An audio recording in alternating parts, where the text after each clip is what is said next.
Hello, welcome to today's HSC Silicon Valley Science video. I'm Minji Kim, and today I'm going to be teaching you about atomic mass. First things first, atomic masses are extremely small. Atomic masses are essentially measuring the masses of a single atom, which you should know by now are pretty small, like minuscule. So atomic masses are measured in units of MAU, atomic mass units, or daltons. MAU and daltons can be used interchangeably, and they are both the exact same thing, they're just two different names. So 1 MAU is actually half of the mass of a carbon-12 atom, like a single carbon-12 atom, which you can imagine is extremely small. So here's a question. How are the masses exactly found? Well, there are three main ways you can do it. The first way I'm going to teach you is the easiest way, and it's probably the most accessible to you. You don't really need to do any math for it, and all you really need is a periodic table and knowledge of what the either atomic number is of the element you're trying to find the mass of, or the abbreviated version. The first method is to simply look on the periodic table. I'll teach you this later. The second method is to add the number of neutrons and protons in the atom. Electrons are so small you can just basically disregard their mass. So a neutron is about 1 AMU, and so is a proton. So if you had 2 neutrons and 2 protons in a single atom, then you can estimate that it's about 4 AMU or 4 daltons. It comes pretty close to 1 AMU for a neutron and a proton. The last method is a bit more complicated. In this, we find the average atomic mass of an element. For that, we'll actually have to use a bit of math. But for now, let's go look on the periodic table. This is an example of a periodic table that really won't help you if you're trying to look for atomic mass. This is a periodic table that only has the names of the elements and the atomic number. You do not see any trace of atomic mass anywhere, which is why you should probably go online or look in your textbook to find a more detailed periodic table that contains more information, like this one. Now this one is a goldmine of information, however, we only need a few of the components. If we're looking for the element by its name, then you can just look over here to find it, and then the atomic mass is labeled in the top left-hand corner of this particular periodic table. Or you could search up the element by its atomic number and then find the atomic mass that way. It's pretty simple. You'll find the atomic mass in the top left-hand corner, as I said before. So if we were to try and find the atomic mass of gallium, say, what would it be? Well, we would have to go through the periodic table, and let's pretend I don't know the name, abbreviated name of gallium or the atomic number, then I can just go through this particular one and look at the names of the elements. So we can go down the list and we see that gallium is right here. Well, if we look closer, we can find that in the top left-hand corner, we have the atomic mass, and the atomic mass for gallium is 69.723 daltons. Now you try. Try finding the atomic mass of, let's go with mercury. Okay, so let's look for mercury. We don't let's say we don't really know the abbreviated version of mercury. Then we can just go down reading all the names. Oh, here it is. This is mercury. We look in the top left-hand corner, and we find the atomic mass. In this case, mercury has the atomic mass of 200.59 daltons. Let's move on to the second method of finding atomic masses. This method is very special in its own unique way, and you'll see what I mean soon. Alright, so we have hydrogen 1 here, and we can see that we have 1 proton and 0 neutrons.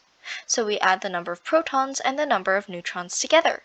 So in this case, it would be 1 plus 0, and 1 plus 0 is 1. In hydrogen 2, we have a proton and a neutron. So we add 1 to 1, and 1 plus 1 is 2. So the atomic mass is 2. The hydrogen 3 contains 1 proton and 2 neutrons. So it's 1 plus 2, and 1 plus 2 is 3. So you'll find that the atomic mass number is 3. Pretty simple, right? Now let's look at atoms of helium. Can you find the different masses of each isotope of helium? Alright, so for 5-helium, we have 2 protons and 3 neutrons. So 2 plus 3 is going to be 5. So its atomic mass is 5. 6-helium has 2 protons and 4 neutrons. 4 plus 2 is equal to 6, so the atomic mass is 6. In 7-helium, we have 2 protons and 5 neutrons, so 5 plus 2 is going to be 7, and in 8-helium, we have 2 protons and 6 neutrons, so 2 plus 6 is 8. Have you noticed what I said was peculiar about this method? Well, this method is more specific for finding the atomic masses of specific isotopes of a element. The other methods I am going to teach you or have taught you already in this video are methods where you can find the average atomic mass. This, however, is looking at the exact mass of specific isotopes, which can be more useful in some situations than average atomic masses. The third way is to basically calculate the average atomic mass of an element. In this case, we're going to be looking at hydrogen. The formula for calculating the average atomic mass is going to be your mass times your natural abundance or abundance as a decimal, and then plus the mass of the second isotope times the abundance of the second isotope in the same format as before, and if there's a third one, then it's just the third atomic mass times the natural abundance or the abundance, and so on and so forth, and it goes on for how many different isotopes you have. In this case, we're looking at naturally occurring isotopes of hydrogen, and here we can see that we have 3 isotopes, but however, the isotope H3 is naturally non-existent, basically, so that's why it says negligible, and anything times 0 is going to be 0, so we don't need to worry about H3 in this case. So when we write our formula, it's going to look something like this, where we have the atomic mass of isotope H1 times the natural abundance as a decimal, plus the H2, isotope H2 as mass, and then times the natural abundance in its decimal form. If we run it through a calculator, it's going to turn up at about 1.00792, and that's going to be how you find atomic mass for average atomic mass. Okay, so now we know how to find average atomic masses and atomic masses in general, but why would this be important to anybody? Well, atomic masses are used to help solve stoichiochemistry problems, and we have a lovely video on what stoichiochemistry is, so if you're confused on that, you can go check that video out. Okay. So in today's video, we basically reviewed atomic units, how to find atomic mass, how to find the average atomic mass, and why atomic masses are important in general.